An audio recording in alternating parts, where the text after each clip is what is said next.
Hi guys, my name is Borodante, and welcome to Estonia. Yeah, we're temporarily in a hotel, and this is a naked lady picture over there. But that's what we have to work with. So today, we're gonna continue working on our sculpt of the first witness, the character from my future game. And yeah, we're gonna keep looking at our concept art that we developed earlier. We'll probably break the sculpt into separate objects more than we did in the previous episode. Separate shoes, separate pants from the shirt, separate buttons, like everything that's supposed to be a separate object will be a separate object. Also, it turned out to be pretty useful to use random colors on objects because I haven't seen this at all before.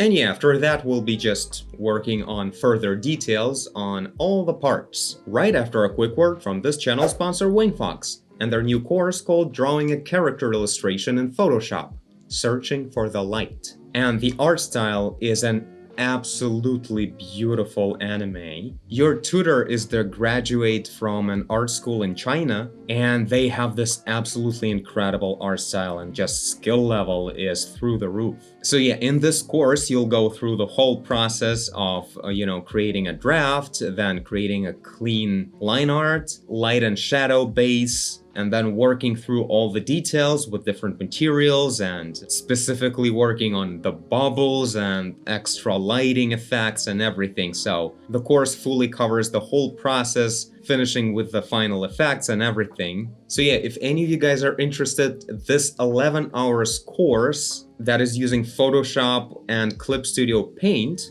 which makes sense for anime, you can pre-order it right now for $15 since it's in the early bird fundraising stage, meaning you can support its translation, and in 20 days when it starts coming out, you'll get the full access to it for this big discount, way over 50%. So yeah, just 20 days, huge discount, amazing art style. The affiliate link is in the video description. Thank you Wingfox for supporting this video. Now let's move on with our sculpt. So yeah, I really want to make sure I break everything down into separate objects and everything, because I really want the sculpt to have this, the Japanese horror game context and vibe.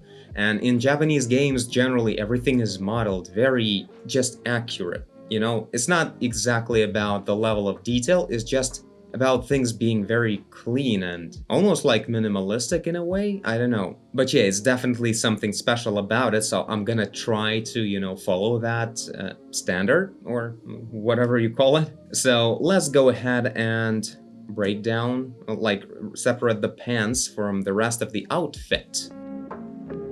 Oh, that went very well. Come on, what's up with this? Guess just a glitch. Yeah, this kind of stuff, when you break things apart, like something more advanced, you only get to really try it when you're really working on something. I feel like I'm gonna have to remesh this a little bit. Are these also closed holes? Yeah, they are. Pretty cool. One thing I'm not sure about, how do I separate one piece of the shirt from another when actually it is a consistent one piece of the shirt? I guess I'm gonna have to kind of make a hole and then just drag them together without remeshing. That's how that would work. Also, I'm gonna separate the torso probably.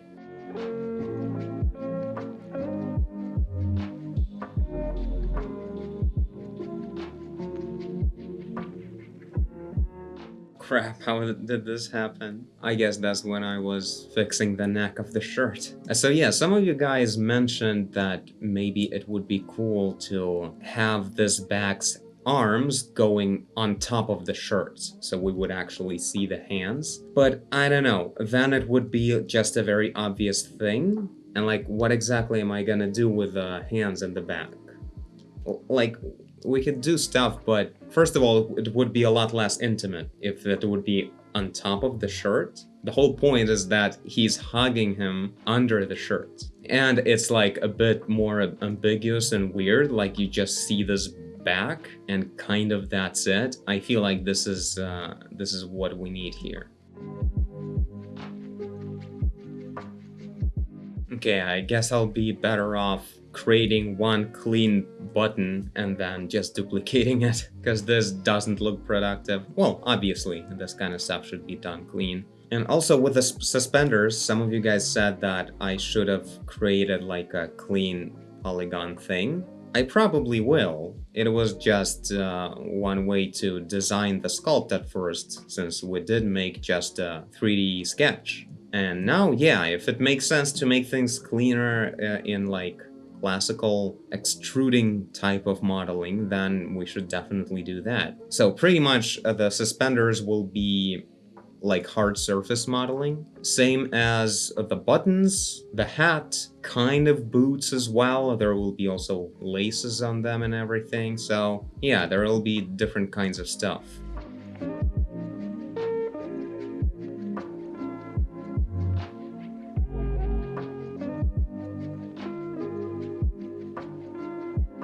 Okay, so I'm trying to make the bottom of the shoes anyway. And yeah, I used the mask. Now I moved it downwards, and now this line project should work, I think. Yeah. I mean, as a base. Haven't seen this kind of shoes anywhere, but having a flat base is good. I don't know why, but it makes me more confident.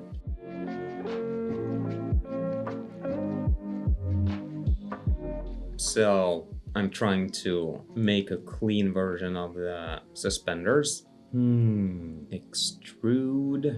So I'm using this surface magnet, so I'm literally dragging things on the geometry that I already created. And that makes things a bit easier, just quicker to align everything. And that's like one way why, you know, creating this quick and loose 3D sketch first is actually beneficial, because you can use it afterwards for this kind of stuff. Right now I'm working clean, being able to just focus on the cleanliness of things. This is actually a very nice workflow. I'm enjoying myself. Ah yes, the Suspenders farmer. You know the kind. No, not this one. It's something else. How does this technology work? Is it like a 2-layer little metallic triangle that puts one of them on top of the other, and that's about it? I guess so. There's nothing extremely complex about it. So yeah, I'm gonna just create the full length one suspender and then just mirror it. And that'll be the triangle. That'll do for now. Beautiful. I almost believe it's the real person. Oh, by the way, someone in the comments, it was a hilarious short comment. It just was a bit funny to me. It went something like, why do you use a pen to model in 3D? With a mouse, it's a lot easier. Well, no, when you sculpt, it's really useful to be able to, you know, carefully create details like drawing on the surface. And depending on the pressure, I can apply different amount of change to the surface. So yeah, sculpting is done with the drawing tablet. So now on both of these, I'll apply this modifier. It's called solidify, which pretty much means turn into like a thick layer instead of being just completely thin. Only that's a bit too thick. Common problem on this channel. So yeah, I wonder how all of this will turn out to be in the final actual mesh of the character for the game. Will I bake all the like tiny objects like buttons and I don't know, shoelaces as just a normal map into one simpler single like object, or will it be actually separate objects? I think for shoelaces it will be probably baked into one, but buttons, they're close to the face, you know, so I'll probably keep that as a separate object. Just clean, separate 12, maybe 16 edges kind of cylinders or something, I don't know. But like suspenders, these 3 objects will be merged into one probably. Maybe not, I don't think it's necessary. So I'll keep them as the geometry that that it is. It's just that probably I won't be subdividing that much. Oh, this is so cool. So this is 3 separate objects right now. So I selected all of them, then went into the edit mode. So all of them are editable together. Then I selected all the connected polygons of this object, and using this, what is it called? Proportional editing, which is the most unintuitive name for this thing. It's like smooth selection, pretty much. So when you select polygons, anything in the certain radius from them will softly also bend with these selected objects. And I unchecked connected only, so now when I move these 3 polygons, they move the suspenders with them. And pretty convenient, though not perfectly clean anyway.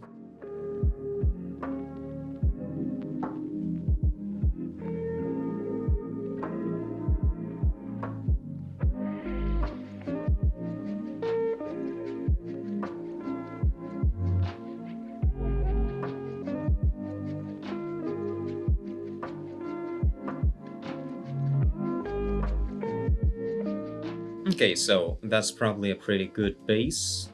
Should probably do the pinching parts. They're sometimes doubled. Maybe we should go with that to make things look a bit more interesting. I don't know. It seems to be pretty common.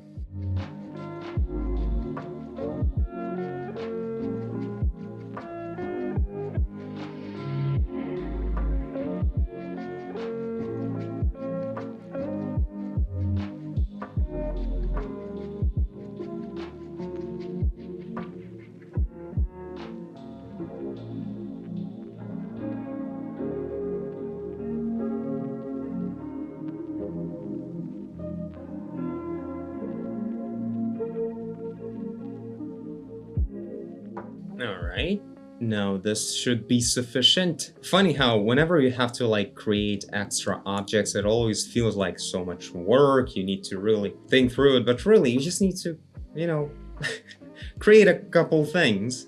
Maybe I'll even have to use more polygons. I'm still not sure. You know how modern games have like super detailed everything, but at the same time, like you shouldn't use a lot of polygons, so I'm not sure if this is okay or not. Should I add more polygons? Like, this is fine, it's pretty much triangular there. I'll probably maybe add a button there. But like this stuff, it should be like smooth, I guess. I don't know, maybe it's just about fine for the, you know, belly area of not the main character. But yeah, I think it's gonna be looking pretty cool. Also, I'm happy that I was able to just select all these objects and mirror them together with no problems. Oh yeah, this is looking way more fun. Like, this is like something legit and precise than just the basic thing that it would be. Obviously, like, generally this is a little bit of a just blocking in still. There should be a bit more definition. I'm not sure, like, this triangle should probably be hollow with only, you know, little, like, sticks creating this negative space inside. Here, here, and there. That's probably how it works. But I'm not 100% if we actually need to do that, since this is a, you know, a character that is not gonna be seen too closely and whatever. Maybe I'll be able to do that with the, like, normal mapping or something. We'll see about that. But generally, yeah, I know, shade smooth, that's not a good idea. It should actually be, yeah, auto smooth. Oh, maybe shade smooth, but auto smooth. Yeah, this stuff. So a certain angle is getting smoothed out, but a stronger angle keeps being sharp. And that's how you do a nice smooth surface with a low poly count for games. Actually, it needs to be applied in a lot of places. Maybe I should use it by default. Whatever was modeled with like extrusion and whatever, it should probably have this setting, since this is pretty much the polygons that are gonna go into the game, and they should be smooth when the angles are pretty close to each other. This one probably doesn't need that. Oh, these two. Shade smooth, shade smooth. Alright, looking good so far. I love the back. These suspenders really make the back work much better. Some details. We'll also work on a lot more detailed wrinkles from these elbows in here, so that should work pretty cool. Hey, it's the next day. Man, I have a lot of stuff going on lately. So I want to wrap this up to have something finished for this episode. And after that, I'll continue working and I'll give you guys an update later. But today, I want to make sure I lay a good base for the shirt. Because right now, as a base for, a sculpture, it would work. But yeah, all this stuff that this is not as separate surfaces, same as especially the color, since it needs to really have the distance in there, all this really needs a more precise approach, I think. So I really need to lay the groundwork for a very different topology in here, probably, as well as in, this area. This is just a very thick layer of dough or something, and needs to be an actual cloth. So yeah, I need to turn this thing into something much more believable. Let's see how we can do that.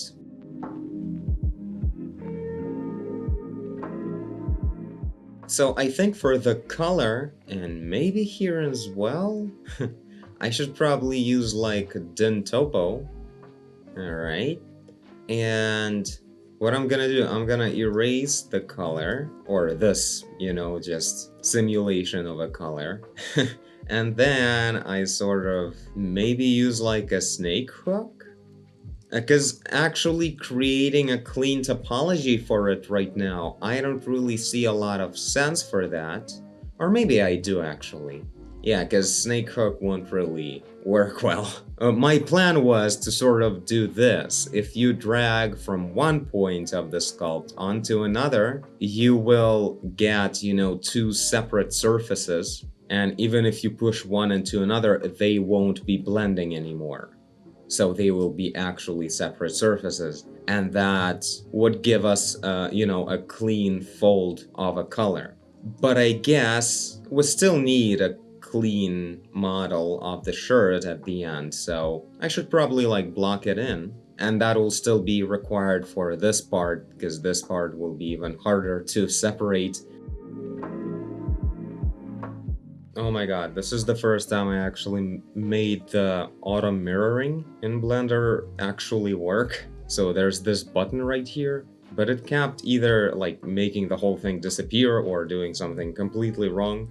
So I can actually work on just on one side now.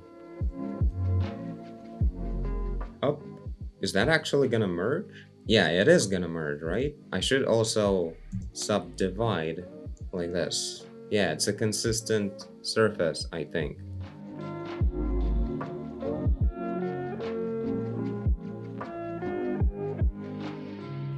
Actually no.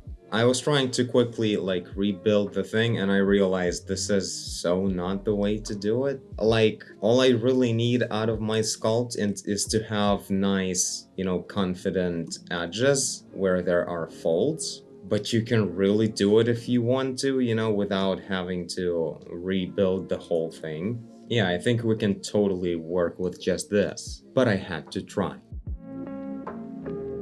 So I'm removing buttons because I don't need them. All this part, even though it looks like this, we should remember that the final mesh will look this way. And in gaming models, actually strong cavities with, tight holes like that are actually very technically hard to make. So maybe they'll be even more shallow, actually, as a final surface, I mean. Right now, what I need to focus on is what the shirt actually looks like on the surface. And that's the thing, same goes for the color, actually going with folding in. If this is going to be a sculpted mesh that will have, normal mapping projected onto it, all of this stuff needs to be without, actually strong cavities like that. So it needs to be sort of faked out. I still need to be pretty careful about it to make sure it looks as believable as possible. But going with extra polygons inside of the color, or I don't know, somehow faking it the other way, but generally I feel like it's not the way to go. So I'm using this crease brush with a maximum pinch setting. and lower strength to make sure it creates this very sharp, well, crease everywhere. And that's already doing half of the job. And another half can be achieved by just using the grab brush or tool. I don't know, this is not technically a brush, right? And yeah, just pushing those polygons over to achieve an actual fold that we need just at the very edge where we need to see the fold. Needless to say, after this, any kind of remeshing is off the table because we heavily rely on the topology as it is. Right now, the wireframe is like stretched together a little bit. So that's pretty much what you do. You just pay a lot of attention to these edges. That's I'm not teaching you about this, guys. I'm just telling you my way to go about it right now. That's what I thought of. I hope it works. We'll find out soon. But yeah, this is what I wanted. The actual look as if this is a separate surface. And I at first wanted to rebuild the whole surface for that, but really you can just go like this. And one problem we have is when we look like this is not really a hole in there, but we can just, go further a little bit. Like any game model never has actual nostrils going very deep into the face. Usually it's actually very shallow due to the, technical limitations of projecting normal maps. So that's like a common practice that things are not actually holed.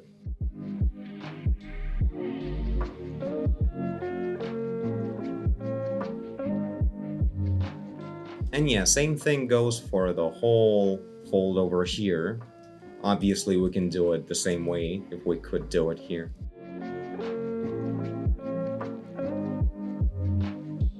So I've seen more than one farmer actually fully closing their color, like all buttons are buttoned up. And I think I really want to go with that because it gives a certain context of emotional restriction or something, while at the same time, things are bursting out in other ways. So that's a good context.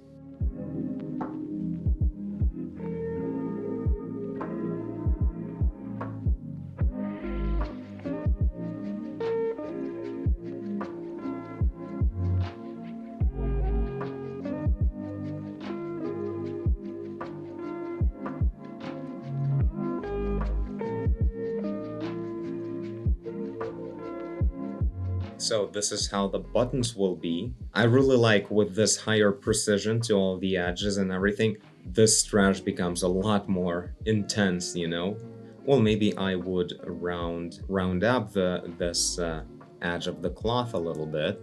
Also, I definitely have like a very bare minimum or even below minimum amount of polygons for all this. Sometimes it looks like jagged or whatever. But of course, I will subdivide at least once after that. Maybe even use multi-resolution. I think this is a good place for that, right? Yeah, and that's the point where if you use actual folds with pushing some polygons over the other ones, even after subdivision, they'll remain, because this works as beveling or something in a way. But yeah, now everything is working much better with my approach.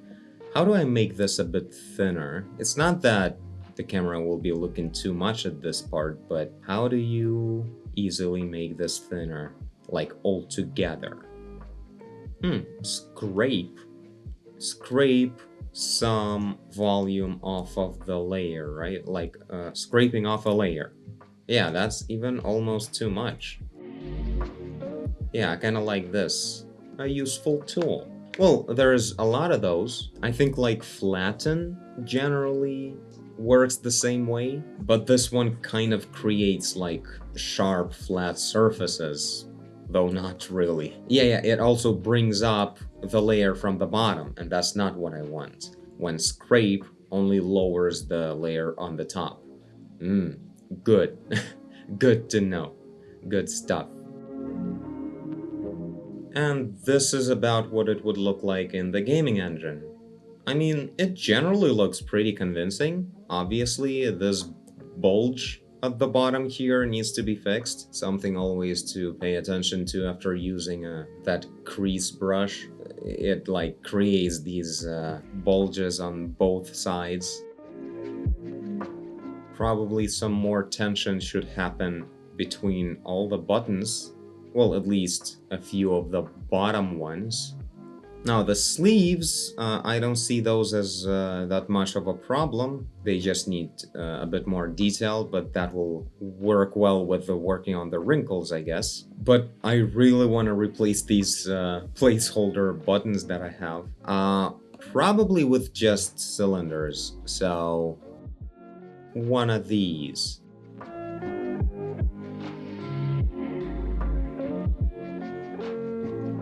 Boom. Looks like a clown now, because each object has a random color. Well, they could be a bit smaller. I hope my linkage worked. It did not. It did. It did. Good. It works. So I'm changing one and all of them change. Good. I don't think I ever used that in Blender yet. That's called instances, when it's not just copies of an object, but actually linked copies, meaning after you created all the copies, if you change any of them, they all change the same way. Okay, it's getting a bit more and more serious. I'm gonna definitely be adding more of those buttons. That's a lot of buttons. That's a lot of length for the shirt. This thing should definitely sort of end earlier, kind of like this. If you like straighten up all this length, it would be like below the knees probably. Yeah, I should definitely change that.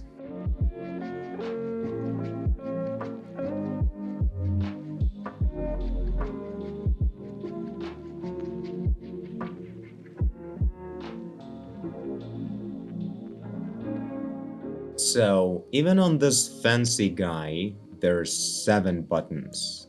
And I think 7 is the standard. This guy has 6, but the top one is not used, so 7 as well. I believe I have 8 now. 1, 2, 3, 4. This is too much at the top, right? We need to... It's best to go less than more than 7, because I think I saw, if you look at like very old photo of some old school farmers, they definitely had, well, 6 buttons tops probably. There's definitely bigger distances. And if anything, we should probably be going for something more old-fashioned like that. So I'm gonna delete at least 1. Like, this is the amount of space, like, when the buttons end. I think this is appropriate. Yeah, okay, that looks a lot more natural right now, and this looks more old school and up to scale, I guess. That amount of like frequent buttons, that was really weird, so this is looking much better. One thing though, shouldn't there be like metallic little thingies on suspenders, like these? Are they like necessary? That's what I want to know. If we talk about someone old school with few buttons and all that, I think that's like a necessary element of suspenders, right? Because that's how you tighten them up. So we need to add a little bit of those. Lower on the bigger belly, higher on a thinner belly. I should probably not care about that and care more about where it looks better and works better with animation, because next to an armpit, it's probably not a good place. I wonder, like, suspenders will probably be this separate topology, like, I won't be projecting them onto a flat surface, obviously. So, animating those will be interesting.